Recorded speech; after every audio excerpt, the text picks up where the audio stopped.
So, on Veterans Day or Armistice Day for some people, Caleb Worthy posted a video of an app that his company was developing.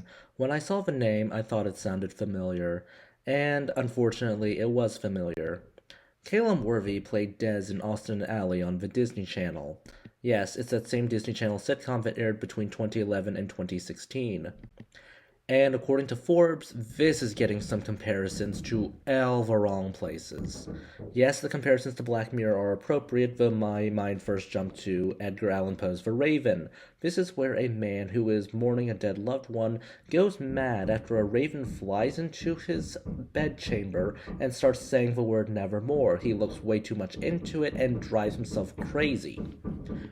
Look, as a teacher, I have had it up to here with AI crap.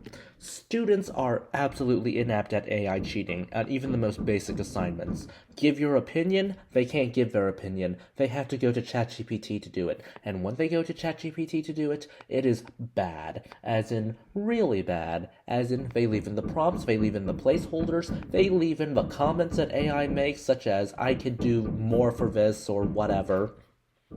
And I wouldn't be surprised if the literal mafia took their application, although you can't apply to the mafia, and just said, okay, we're not going to deal with you. Why aren't we going to deal with you? Because you're incompetent. Because competent cheaters, they're assets. Incompetent cheaters aren't assets. They get thrown under the bus. Although considering this is the mafia, the bus will be a literal bus. Honestly, how students use AI, it disturbs me so much. It genuinely doesn't seem like a tool of laziness so much as it seems like an addiction akin to alcoholism. I mean, these students, I have had teachers, fellow co-workers, come up to me and swear on their lives saying that they saw students and young adults at the order line pull out ChatGPT at, like, McDonald's, yes, pulled out their phones, got onto ChatGPT and had ChatGPT recommend them something. Dude, it's McDonald's. And in some cases, they're right, because they try to sneak their phones into the school cafeteria as well. And they're using ChatGPT to order off the school's lunch menu. What the actual hell here? It is a school cafeteria. The variety isn't there. What is wrong with these kids? And of course, people have taken to using chatbots to be their boyfriends and girlfriends, especially chatbots with fictional characters in them.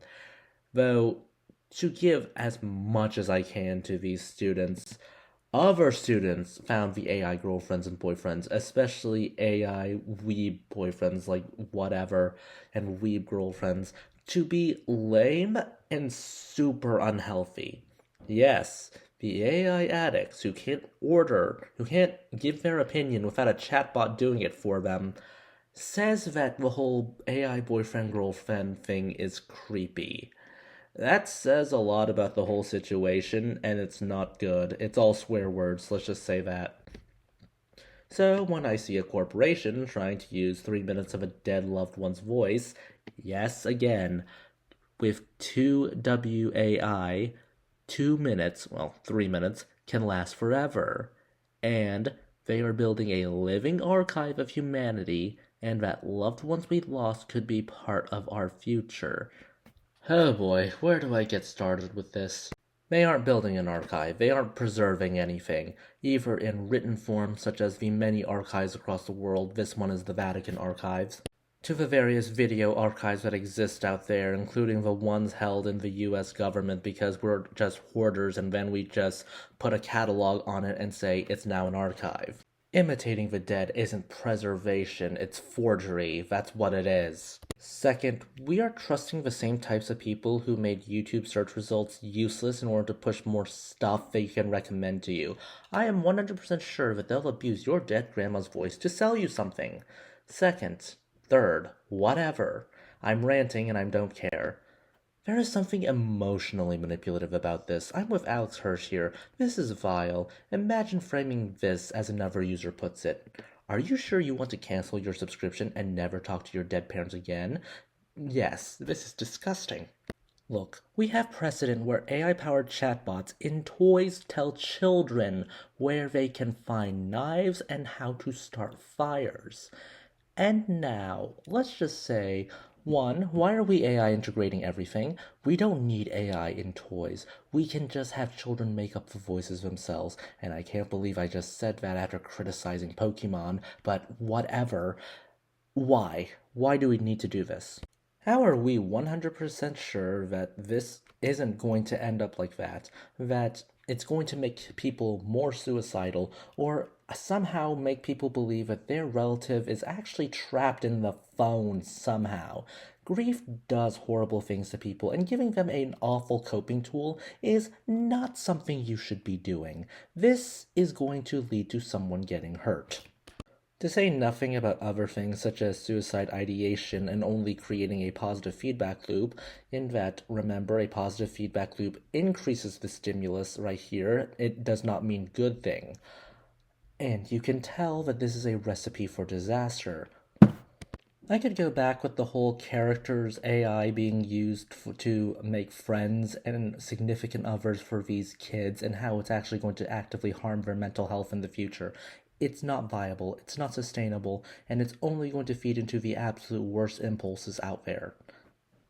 So, to recap the several minutes of your life I just spent ranting about AI, a former Disney Channel star has decided it was a good idea to go grave robbing your relatives in the name of creating an archive. That is not how archives work. If anything, this is forgery. We already have a problem with AI dependency in students, and I'm sure many adults do as well. We do not need to spread that misery by adding the angle of grief. AI can easily feed into the worst impulses of people. That's not your relative talking to you from the phone, that's just a voice imitator. You will make your relatives into your own image and likeness, including feeding into your worst impulses, because the AI is probably just only going to agree with you. It can't imitate things like the morality and the advice of your parents, just their voices and likeness. I cannot imagine relationships are going to not be strained by the fact that AI is hollowing out all of our executive functions to make decisions, like a drug and alcohol addict ends up hollowing out their own brains because of the drugs and alcohol. This is evil. This is depraved. Everyone should be calling Calum Unworthy out on this. This is just disgusting on so many levels. I cannot possibly imagine a world where people are just hollowed out emotionally because they need the dopamine rush and constant stimulation of AI to do everything for them, including probably dress themselves in the future, because that's probably how we're going to end up at this point. Those are just my thoughts. Please consider liking, subscribing, tipping the channel, and Ko-fi. This is Cyril signing off.